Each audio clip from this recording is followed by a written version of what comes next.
Cleopatra conquered Rome ultimately by marrying Julius Caesar and producing an heir and without raising a sword. Read the story of how Cleopatra seduced Julius Caesar. I've explained in the video what I mean by conquering the Rome. Mr. Gandhi won the freedom of the subcontinent without actually plunging into the war. Martin Luther King obtained the freedom of the blacks and their rights without actually any weapon or war. American President Abraham Lincoln freed the slaves and abolished slavery in the world without a war. And remember, this was such a challenge to the humanity that even the prophets couldn't do it, although they had, these divine powers and supernatural powers. But all these people I have mentioned had one thing in common: rhetoric. Yes, my friends, rhetoric, the art of public speaking, the art of persuasion, the art of seduction, the art of persuading people for particular purpose, the art of using language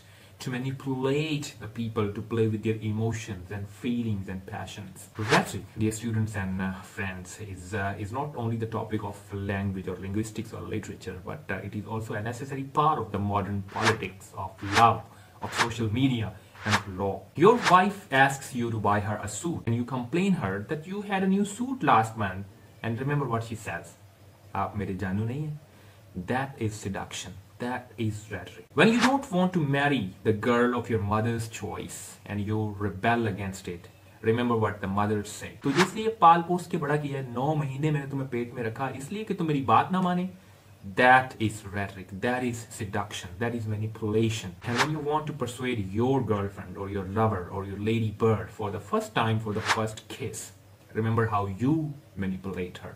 You tell her how much you love her, you talk poetry, you talk literature, you talk fine phrases and sugary words, and you tell her that you can bring moon down to the earth and that you can fight the whole world for her. And in fact, you know deep inside that you can't fight for her even with your family, not to talk about the whole world. This is seduction. This is manipulation.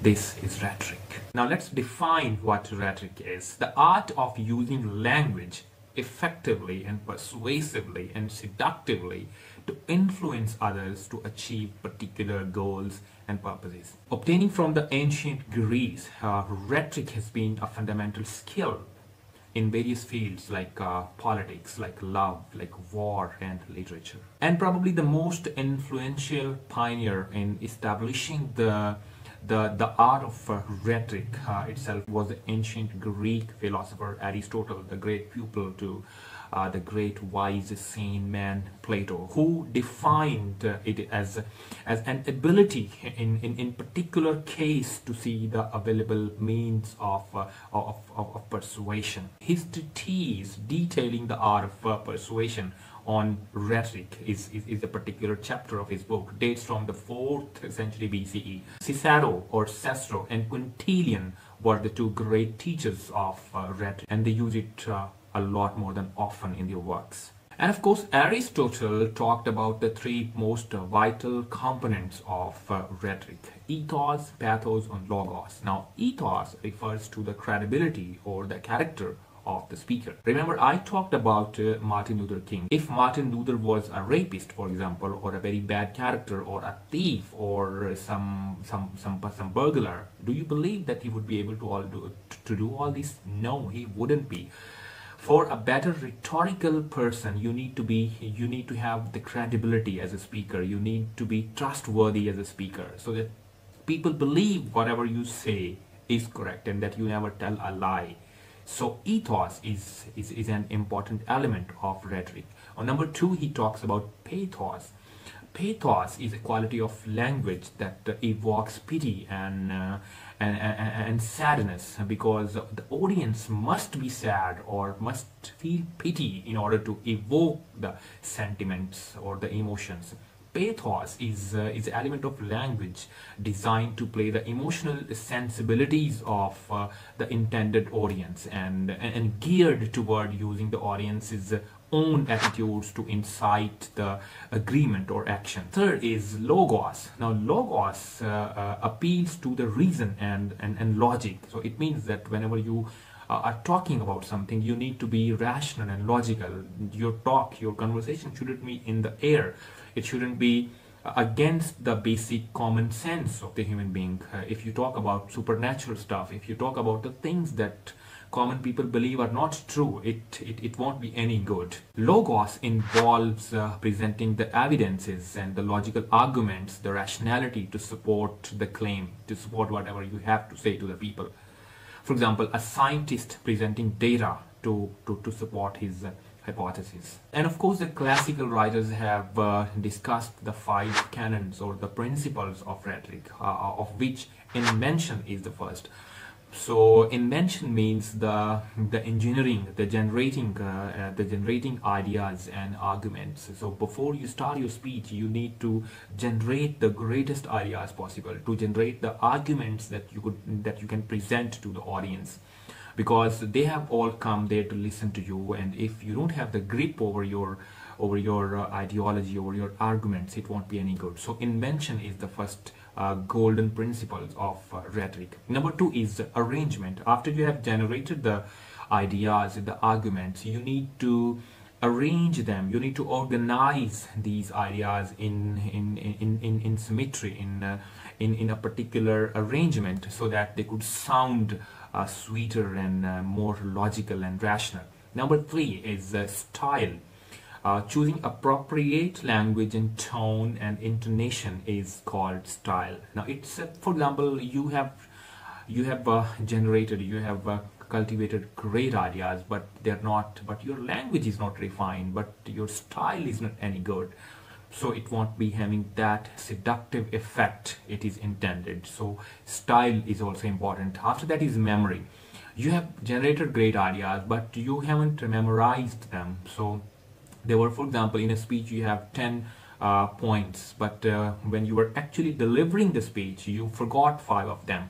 Now there are 5 are left now. What impact they will do on the audience? So it won't give that greater impact on the audience. So memory is also important. Whatever you have arranged or organized or written, you must remember this until you have delivered it. Last not the least is delivery.